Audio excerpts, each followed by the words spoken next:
type of money you gon' make. Welcome in, everybody. It's the coach, and you're tuned in to Madden 19 on EA Sports. On tap, we've got what should be a fairly intriguing matchup between the San Francisco 49ers and the Green Bay Packers. I'll be back with you again with scores around the league at halftime. But kickoff right around the corner. And standing by to call the action, here are Brandon Godden and Charles Davis. And we come to you from one of the truly iconic stadiums in the NFL as you get a look at Lambeau Field here in Green Bay, Wisconsin. Nothing like the fanfare of introductions to an NFL game, and that was in evidence a moment ago. Fireworks, pyrotechnics, you name it. This crowd is ready as their guys get set to match up between the San Francisco 49ers and the Green Bay Packers. Along with Charles Davis, I'm Brandon Godden. And Charles, we look at this Packer team as we enter play here. And I don't think from what we saw down on the field before the game, there's any doubt they're ready to roll. They pass the eye test, don't they? This team looks fired up and ready to play. On the other side of the field for the visiting 49ers, an early season tilt. And when it's an early season tilt, should be ready to roll. Well, let's face it, the aches and pains haven't really set in yet. And both teams eyeing a really good start to get things going. That'll be taken in the end zone. And no run back here. This will be a touchback, and it comes out to the 25-yard line. So here comes the Packers offense now onto the field. And for this young rookie making his first NFL start, a moment he's been waiting for since draft day. And I liked what his head coach told us about him this week, that no matter what happens, whether he throws 7 interceptions or 7 touchdown passes, he's the same assertive leader in the huddle on each and every play. He can throw the 7 interceptions, just blame the football, blame anything else, and still carry himself like he is the man. It's like you, assertive in our production meetings. Well, especially when we're talking about ordering dinner, ordering some snacks. I was just going to say. That's where I go.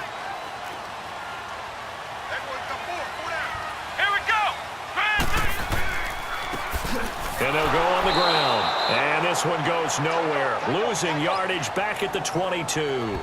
A loss of a full 3 yards, and now it's second down. Nice play right there to stop him behind the line, but I want to see how this defense continues to play him here in the first half. Yeah, we know. You know better than I. He has the ability to take over a game, so what do you do? Yeah, I think you have to make sure that you bottle him in at varying levels, because if you crowd everyone to the line of scrimmage, if he breaks through, there's nothing but room to run. A 3-yard loss to start the drive. They'll look to make that up and then some on 2nd and 13. Here's Howard to throw on 2nd down. Looking sideline, incomplete.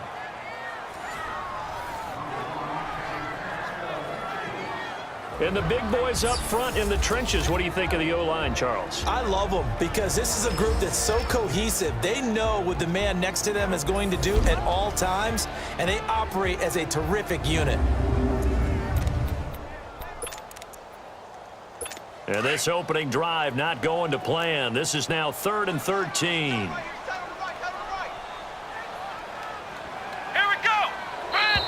Now some movement before the snap. And we'll hear from our referee for the first time this afternoon. Offense. And that'll be accepted, of course, and that moves him back 5. Still 3rd down.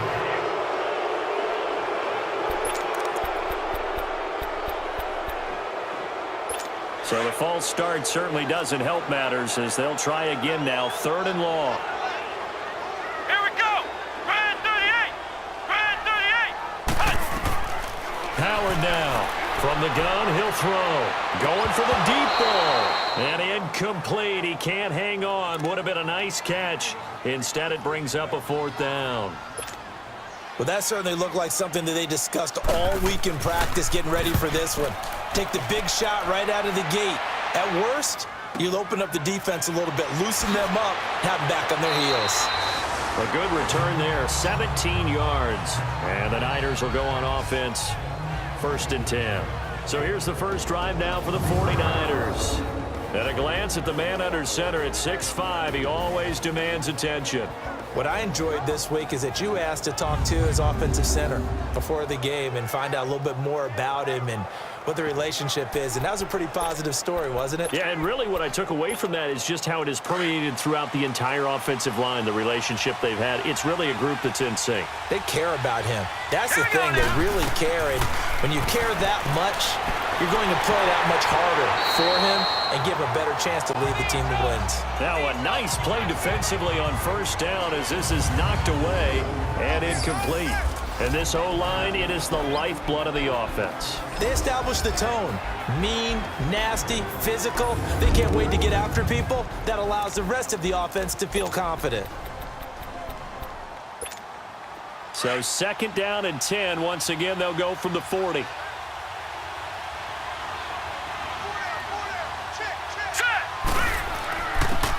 And on the ground they go with a running back. And he stopped immediately there. Now we've got whistles and a timeout here. Yeah, looks like we've got a 49er that's down on the field. Boy, not what you want to see in quarter 1 of the new year. We'll be back.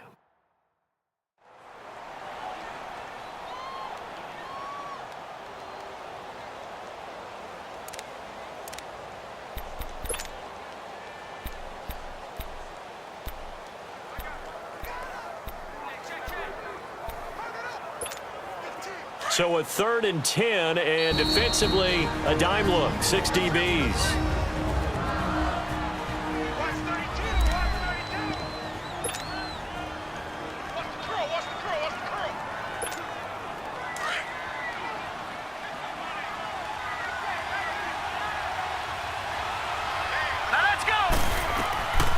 He'll drop to throw.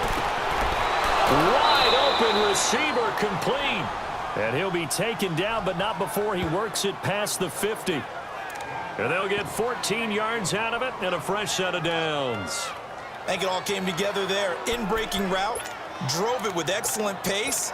Money throw right there to move the sticks.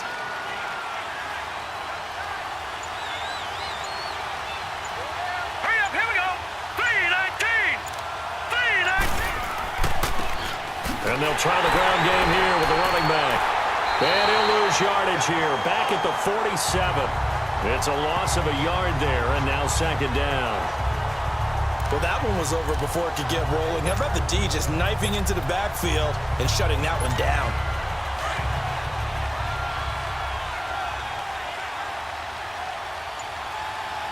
All right, here we go. 3-19. 3-19. Now they'll throw here out of the gun. And a quick throw here, that's complete. And he gets this inside the 35-yard line. His first catch, good for 14 there and a first down. And a nice start there to the aerial attack to pick up the first. And I think preseason is officially over now. Getting into the groove of the regular season, that's a great way to get started. First drive of the season, what a nice completion. So they'll come up 1st and 10 now from the 33. They'll run it now out of the gun. And an alley to run.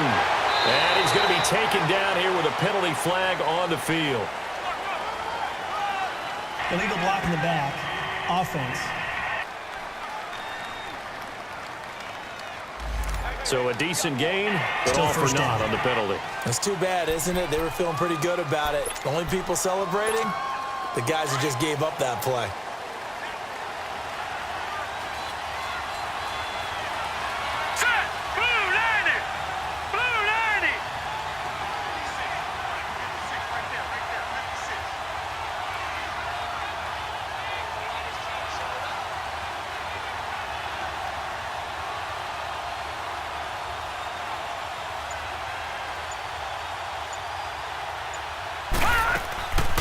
They'll run it now out of the gun.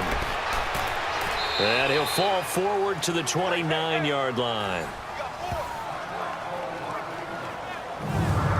And this defensive line will be looking to control the point of attack. And that's what they've done throughout this season. This is a terrific unit. They play together very, very well, and they don't permit big plays to happen.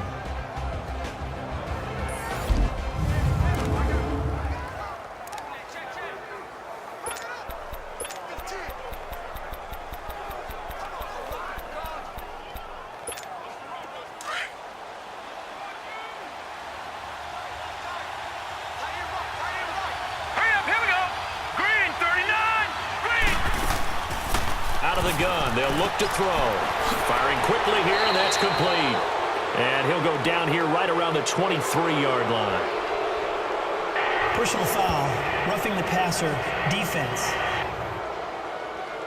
Well, this crowd does not like that Automatic call. first down. Understandable reaction from them. That's their team that the penalty's going against. But you and I both know they're going to take care of the quarterback. So now a fresh set of downs, 1st and 10 after roughing the passer. Set. Green 39. Green 39.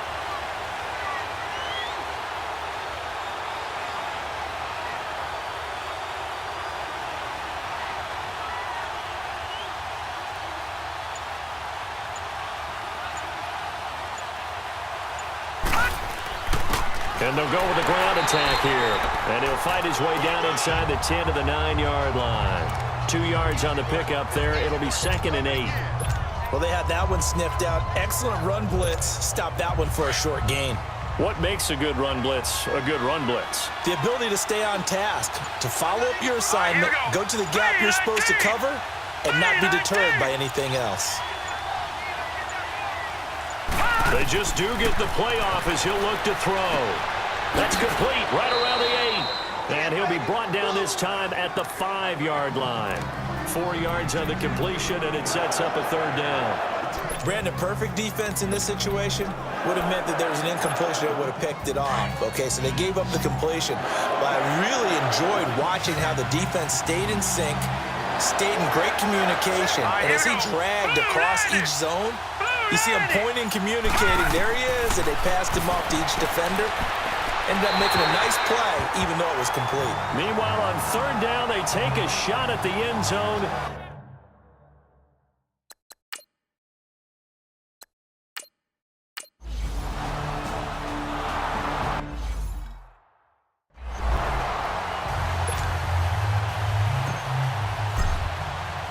Out is the kickoff unit as they run up and send this one away. That's fielded in the end zone. And no run back here. This will be a touchback, and it comes out to the 25-yard line. The Packers offense now, they get ready to head back onto the field. And on the last go-around, they really couldn't get anything going. They had to punt from deep inside their own territory, which means you're going to lose the field position battle as a general rule. What they're looking for now is a little more consistency, move the ball at least a few times on offense, get a couple of first downs, and hopefully flip the field. Yeah, just something to build off of. That's what they're looking for here. Now, meanwhile, a pass that should have been intercepted, but it winds up falling incomplete. Partner, your thoughts on this D-line? I love a unit that can control the run and get after the passer. This is an all-around terrific defensive front. Hard to move the ball against them on the ground, and then when you want to throw it, look out. Here they come after the quarterback. Line of scrimmage, again the 25, 2nd and 10. Here we go. What? 90. Off the play fake. Howard. No, he doesn't have it. Maybe some alligator arms there going over the middle. 3rd down. He's a 2nd-round pick, a solid 2nd-round pick. But when you're close to that 1st round, do you come in with a little chip on your shoulder? You definitely do, because now your money's not the same. But even more than that, it's the prestige. Everyone wants to be a 1st-round pick, and he thought his talent demanded that. And I do know some teams in the league that had 1st-round grades on him. They added a lot of talent to a roster that really needed an infusion of youth. They got a very good infusion of youth. And they didn't really reach to get anyone as well. They stuck to their draft philosophy, got the best players they could at the time they were drafting, and inserted them into their lineup.